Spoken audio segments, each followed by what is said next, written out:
আকিমুদ্দিন, দিনকে প্রতিষ্ঠা করো। তো নবী রাসূল যতগুলো আসছে সবাই বলছে পৃথিবীতে দুইটা কাজ, একটা হচ্ছে আল্লাহর গোলামি করা আর তাগুতকে বর্জন করা।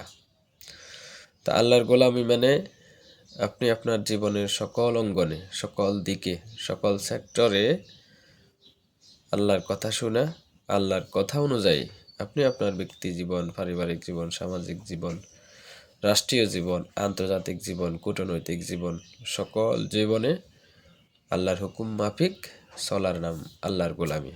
শুধু কিছু আনুষ্ঠানিক ইবাদত নয়, এই আনুষ্ঠানিক ইবাদতের পাশাপাশি সকল ক্ষেত্রে আল্লাহর কথা অনুযায়ী পরিচালিত হওয়া।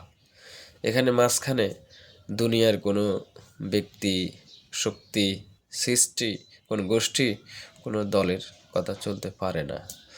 হ্যাঁ, তাদের কথা সমর্থনযোগ্য হতে পারে যদি তাদের কথার কোরআন এবং হাদিস সমর্থিত হয়, তখনই, এর বাইরে নয়।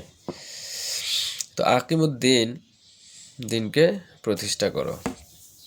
আর তাহলে নবী রাসূল এসেছেন এই আল্লাহর গোলামি সকল ক্ষেত্রে বাস্তবায়নের জন্য। আর তাদের কাছে ওয়াস্তানিবুত তাগুতকে বর্জন করার জন্য। তো তাগুত মানে সেই শক্তি, যে শক্তি নিজেও ইসলাম মানে না, জাতিকে ইসলাম মানাতে উৎসাহিত করে না, উদ্বুদ্ধ করে না, বরং আরও বিভিন্ন প্রতিবন্ধকতার প্রাচীর সৃষ্টি করে। এরই নাম তাগুত।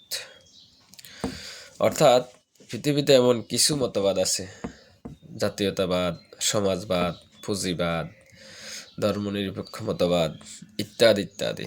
অর্থাৎ যেই সকল মতবাদের জনক সাধারণ দুনিয়ার মানুষ, এই মতবাদের অনুসারীরা চায় তাদের মতবাদগুলো, মতাদর্শগুলো এই পৃথিবীতে এস্টাবলিশ করতে।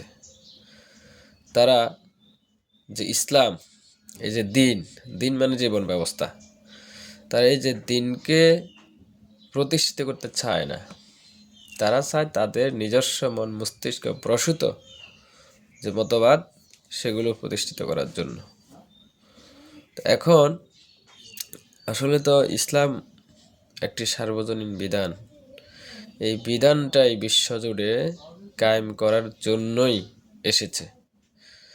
এখানে অন্য মতবাদ কায়েম হওয়ার কথা না। সেটা আমরা আরেকটা সূরাতে দেখি,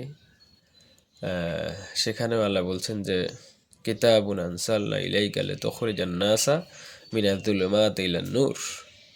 এই কিতাব পাঠানো হয়েছে পৃথিবীর অন্ধকার মানুষদেরকে আলোতে নিয়ে আসার জন্য।